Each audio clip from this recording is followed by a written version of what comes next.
घेऊ, माहिती घेऊ आणि त्यानंतर त्या संदर्भातली पुढची कारवाई करायची असेल ती करू.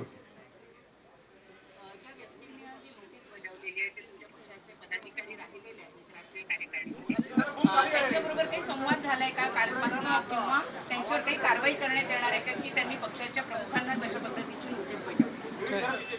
माझा तर त्यांच्याशी काही संवाद नाही. इतर कोणाचा दिल्ली पाथीवरती झाला असेल तर मला त्या ठिकाणी ज्ञात नाही. एक मी आज उद्या बसूच दोन बाबी आहेत. एक तर याची कायदेशीर वैधता तपासणं. मी मगाचपासून ते सांगतोय की मला स्वतःला सकृतदर्शनी याच्यामध्ये बिलकुल काही तथ्य नाही. आम्ही केलेली प्रक्रिया ही अत्यंत घटनेनुसार आणि कायद्यानुसारच पक्षाच्या आहे, पक्षाने केलेल्या नियमानुसारच आहे असं माझं ठामपणाचं मत आहे.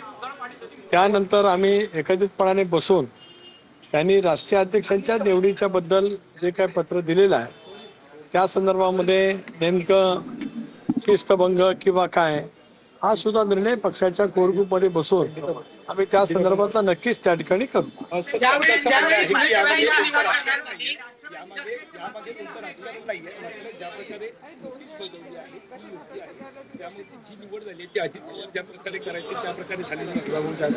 त्यांचं म्हणणं का मी ते सांगितलं ना, मी वाचलेलं आहे. सकृतदर्शनी मला स्वतःला असं वाटतं की ते तथ्यहीन आहे आणि त्याच्यामुळेच त्या संदर्भामध्ये काय पुढे उत्तर द्यावं लागेल असं मला स्वतःला काय वाटत नाही. पण आम्ही सगळेजण म्हणून बसू आणि मग आवश्यकता वाटली तर त्या संदर्भातला कायदेशीर सल्ला घेऊ. पक्षाच्या बाबतीमध्ये आतापर्यंत कागदोपत्री निवडणूक आयोगाला दिलेले कागदपत्र आणि याच्यामध्ये आतापर्यंत 3 ते 4 वेळा अशा पद्धतीचे प्रकार दिसून येत आहेत. त्यामुळे एक संशय असा बळावतो आहे की पक्षांतर्गतच कुणी काही लोक कुरघोड्या करतायत किंवा अध्यक्षांवर प्रश्नचिन्ह उपस्थित करतात. आज पक्ष एकसंघपणाने वहिनींच्या नेतृत्वाखाली देशभरामध्ये आणि राज्यभरामध्ये त्या ठिकाणी काम करतो आहे. निर्विवादपणाने काम करत असतानाच पक्षाचं जे काय काम, विशेष करून संघटनेचं काम, एसआरच्या बाबतीमध्ये जे पूर्णपणाने नेटवर्क आम्हाला राज्यभरामध्ये उभं करायचं होतं BLAचं, ते करण्यामध्ये पक्षाच्या वेळोवेळी बैठका त्या ठिकाणी झालेल्या आहेत. विधिमंडळ सदस्य, विधानसभा, विधान परिषद यांच्या सुद्धा नियमित बैठका आम्ही त्या ठिकाणी घेत असतो. आमच्या सर्वांचे नेते आधारस्तंभ स्वर्गीय अजितदादा, 22 जुलैला त्यांचा जन्मदिवस, दुर्दैवाने त्यांची जयंती साजरी करण्याची वेळ नियतीने आमच्यावरती आणली.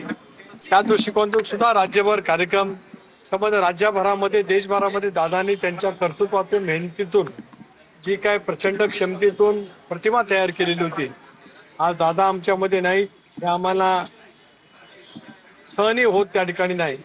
पण तरी सुद्धा 22 जुलैला तो संबंध सप्ताह आम्ही वेगवेगळ्या उपक्रमाच्या मार्फत ज्या बाबीमध्ये दादाने अधिक लक्ष घालत महाराष्ट्राला, देशाला पुढे नेण्याचा प्रयत्न केला, असे वेगवेगळे उपक्रम पर्यावरणासहित, क्रीडा क्षेत्रासहित, आरोग्य असेल, प्रशासकीय बाबीतला असेल, असे वेगवेगळे उपक्रम आम्ही त्या सप्ताहामध्ये त्या ठिकाणी साजरे करतो.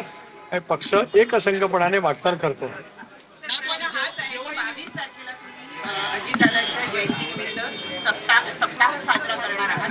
त्यापूर्वी अशा पद्धतीचे वाद हे चव्हाट्यावर आणून जाणीवपूर्वक पक्षाला कोणी बदनाम करत नाही. एक असं आहे की कुणी एखादी व्यक्ती त्या संदर्भात पत्र लिहिते याचा अर्थ पक्षामध्ये कुठेतरी असंतोष आहे असं मानणं चुकीचं आहे. पण एका व्यक्तीचं मत म्हणजे पक्ष नाही. पक्ष पक्षाच्या भूमिकेतून त्या ठिकाणी वाटचाल करत असतो आणि विशेष करून वहिनींच्या नेतृत्वाखाली एकसंघपणाने पक्ष त्या ठिकाणी योग्य पद्धतीने वाटचाल करतोय. उद्याच्या भवितव्याच्या कालावधीमध्ये सुद्धा ज्या वेळेला आम्ही काम करत असतो त्यावेळेला जिल्हा स्तरावरती, राज्य पातळीवरती वेगवेगळ्या सूचना येत असतात. त्या सूचना आहेत याचा अर्थ काहीतरी वेगळं असं मानण्याचं काही कारण नाही. एखादा उपक्रम साजरा करताना, एखादा कार्यक्रम करत असताना काही वेगवेगळ्या पैकी मतं त्या ठिकाणी मांडली जात असतात.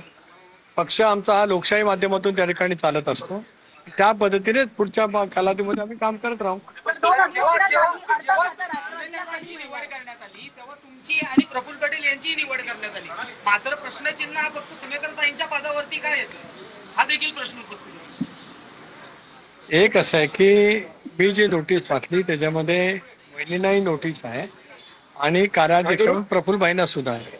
आता कोणी कोणाच्या बद्दल का प्रश्नचिन्ह निर्माण करावं त्याचं उत्तर मला देण्याचं काही कारण नाही आणि आपण मला विचारू नये असं माझी आपल्याला विनंती आहे.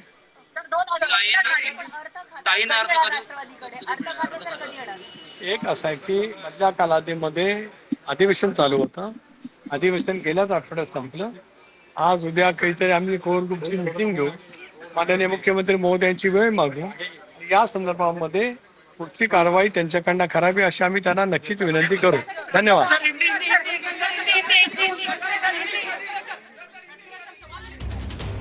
सुनेत्रा पवारांच्या नेतृत्वात पक्ष एकत्रितपणे काम करतोय असं सुनील तटकरे यांनी स्पष्ट केलंय. कार्यकारिणीची बैठक ही नियमानुसारच झाली. सुनेत्रा पवारांची निवड ही वैध पद्धतीनंच झालेली आहे आणि या संपूर्ण प्रकरणाबाबत कायदेशीर सल्ला घेऊ असं देखील सुनील तटकरे यांच्याकडून सांगण्यात आलं आहे.